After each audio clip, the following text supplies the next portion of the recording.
여러분께 한 가지를 묻고 싶습니다. 지금 형편이 어려워졌을 때 당신은 어떤 사람이 되십니까? 돈이 있을 때는 누구나 너그럽습니다. 누구나 점잖습니다. 웃음도 해프고 인심도 좋습니다. 하지만 지갑이 비고 등 뒤가 막막해졌을 때 그때야 비로소 그 사람의 진짜 얼굴이 드러납니다. 형편이 좋을 때 보여주는 모습은 누구나 흉내낼 수 있습니다. 하지만 궁핍한 순간에 보여주는 모습은 결코 흉내낼 수 없습니다. 나는 평생 그것을 믿었습니다. 어려울수록 품격을 잃지 마십시오. 오늘은 내가 가장 바닥에 있었던 시절의 이야기를 여러분과 나누고 싶습니다. 해보기나 했습니까? 나는 강원도 통천의 가난한 농가에서 6 형제 가운데 맏아들로 태어났습니다. 일제 강점기였습니다. 농사를 지어도 식구들 입에 풀칠하기조차 힘든 시절이었습니다. 아침에는 겨우 밥을 먹고 점심은 거르고 저녁은 죽으로 때우는 날이 많았습니다. 나는 그 가난이 싫었습니다. 가난해서 싫었던 것이 아니라 가난이 사람의 의지마저 꺾어버리는 것이 싫었습니다. 그래서 나는 몇 번이나 고향을 떠났습니다. 그때마다 아버지께 붙잡혀 끌려왔습니다. 한 번은 소를 판 돈을 들고 도망쳤다가 서울 한복판에서 붙잡혔습니다. 아버지는 나를 붙잡으려는 집념이 대단했고 나는 떠나려는 집념이 그에 못지 않았습니다. 그리고 19살이 되던 해봄 나는 마지막으로 집을 나섰습니다. 수중에는 친구에게 빌린 50전이 전부였습니다. 그 돈을 쥐고 무작정 인천으로 향했습니다. 누구는 그것을 무모하다 했고 누구는 그것을 철없다 했습니다. 하지만 나는 알고 있었습니다. 가진 것이 없을 때 사람이 보여줄 수 있는 것은 오직 하나, 그 사람 자신뿐이라는 것을 말입니다. 그때 나는 이런 다짐을 했습니다. 빈손이라도 사람으로서의 도리는 잃지 않겠다. 지금 이 시대를 사는 여러분께도 이 말은 다르지 않습니다. 형편이 어려워질 때 가장 먼저 흔들리는 것은 통장이 아니라 마음입니다. 그 마음을 지키는 일이 먼저입니다. 인천 부두에 도착한 나를 기다린 것은 하역일이었습니다. 새벽부터 해가 질 때까지 무거운 짐을 등에 지고 날랐습니다.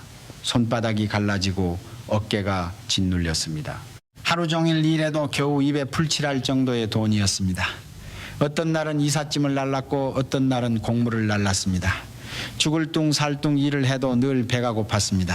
그 시절을 함께 견딘 동료들 가운데는 형편이 어려워지자 남의 것을 슬쩍 손대는 사람도 있었고 핑계를 대며 일을 미루는 사람도 있었습니다. 나는 그들을 탓하지 않았습니다. 그만큼 그 시절이 모질었다는 뜻이니까요. 하지만 나는 그렇게 살지 않겠다고 마음먹었습니다. 인천 부두는 새벽부터 시끄러웠습니다. 배가 들어오면 사람들이 한꺼번에 몰려가 짐을 다투었습니다.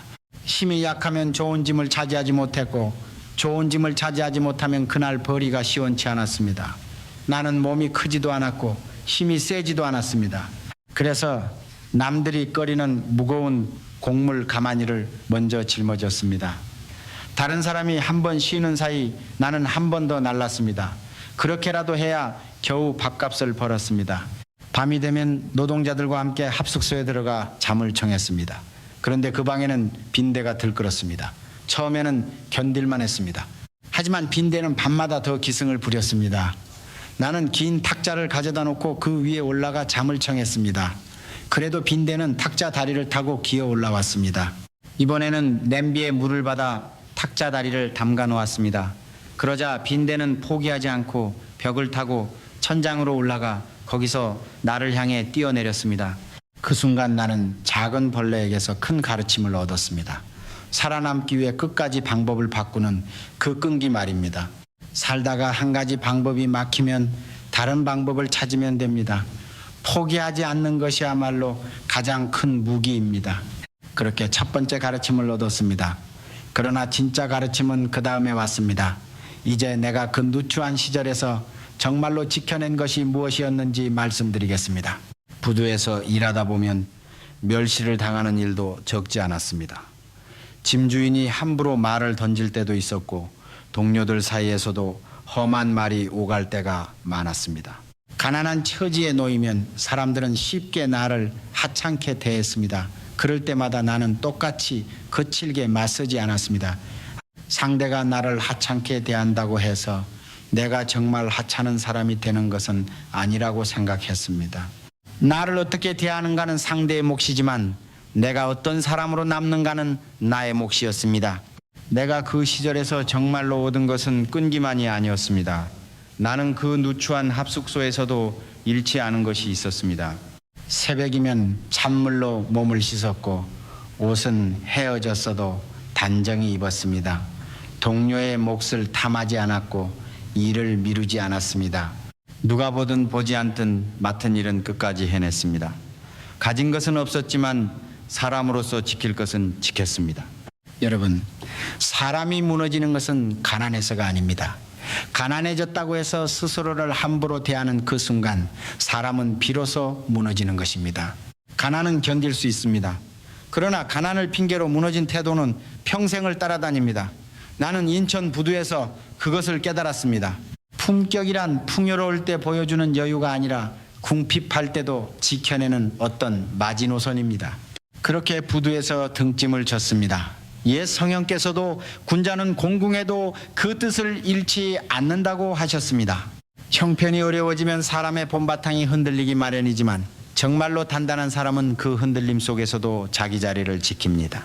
사람의 그릇은 형편이 좋을 때가 아니라 형편이 나쁠 때 비로소 드러나는 법입니다. 지금 이 영상을 보고 계신 여러분 가운데도 형편이 어려워 마음이 조급해진 분이 계실 것입니다. 사업이 힘들어졌거나 나이가 들어 수입이 줄었거나 자식에게 부담이 되는 것 같아 마음이 무거운 분도 계실 것입니다. 그럴 때일수록 나는 여러분께 이 말씀을 드리고 싶습니다. 돈은 잃어도 됩니다. 자리는 잃어도 됩니다. 하지만 사람으로서의 품격만은 잃지 마십시오. 그것을 잃는 순간 다시 일어설 자리마저 사라지기 때문입니다. 나는 인천 부두에서 짐을 지던 그 청년이 훗날 큰 회사를 일으킬 것이라고는 생각하지 못했습니다. 다만 한 가지는 분명히 알고 있었습니다. 사람은 결국 자신이 가장 힘들 때 보여준 모습으로 평가받는다는 것입니다. 그리고 훗날 사업을 하면서 그 믿음은 틀리지 않았다는 것을 거듭 확인했습니다. 형편이 어려워졌을 때도 약속을 지킨 사람에게는 다시 기회가 찾아왔습니다. 형편이 어려워졌다고 약속을 저버린 사람에게는 다시 기회가 찾아오지 않았습니다. 빈손으로 시작한 사람을 다시 일어서게 하는 것은 결국 그 사람의 됨됨입니다. 돈보다 먼저 사람들이 보는 것은 언제나 그 사람의 태도였습니다. 지금 형편이 넉넉하지 않다고 해서 말을 함부로 하거나 작은 이익 앞에서 체면을 버리거나 어려운 처지를 이유로 남에게 모질게 대하는 일은 없어야 합니다. 그것이 쌓이면 형편이 나아져도 사람은 끝내 회복되지 않습니다.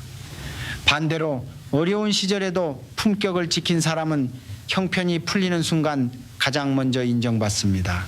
지금 당장은 알아주는 사람이 없을지라도 그 모습을 지켜본 사람은 반드시 있습니다.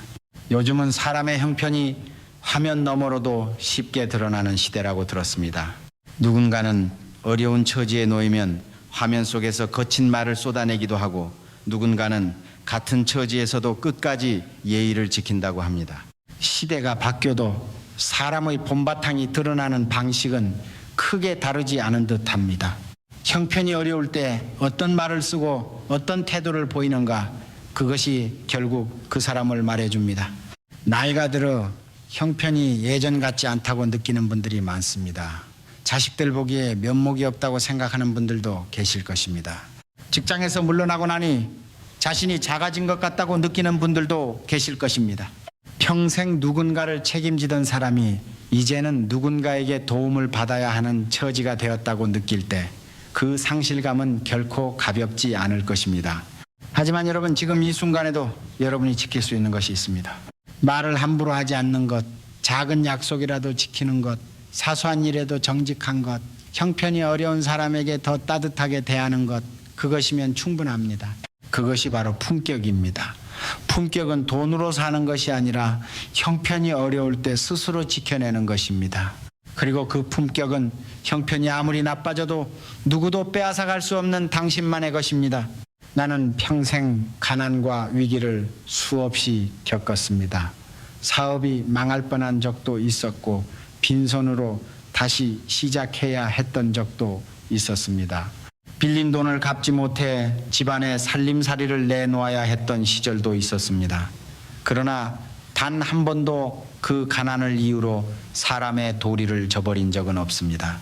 약속한 일은 끝까지 해냈고 빌린 돈은 어떻게든 갚았습니다. 그것이 내가 다시 일어설 수 있었던 진짜 이유입니다. 회복이나 했습니까? 어려운 형편 앞에서 품격마저 내려놓아 보았습니까? 나는 그렇게 하지 않았습니다. 그래서 다시 일어섰습니다. 여러분께도 지금 이 말을 전하고 싶습니다. 지금이 가장 어려운 시절이라 해도 당신이라는 사람의 품격까지 내어줄 필요는 없습니다. 형편은 다시 좋아질 수 있습니다. 하지만 품격을 잃으면 그 무엇도 다시 좋아지지 않습니다. 통장의 숫자는 다시 채울 수 있습니다. 하지만 스스로 무너뜨린 품격은 다시 채우기가 훨씬 어렵습니다. 지금 이 순간에도 당신을 지켜보는 사람이 있다는 것을 잊지 마십시오. 그리고 무엇보다 당신 자신이 그 모습을 알고 있다는 것을 잊지 마십시오. 어려울수록 품격을 잃지 마십시오. 그것이 내가 인천 부두에서 배운 그리고 평생 지켜온 단 하나의 원칙입니다.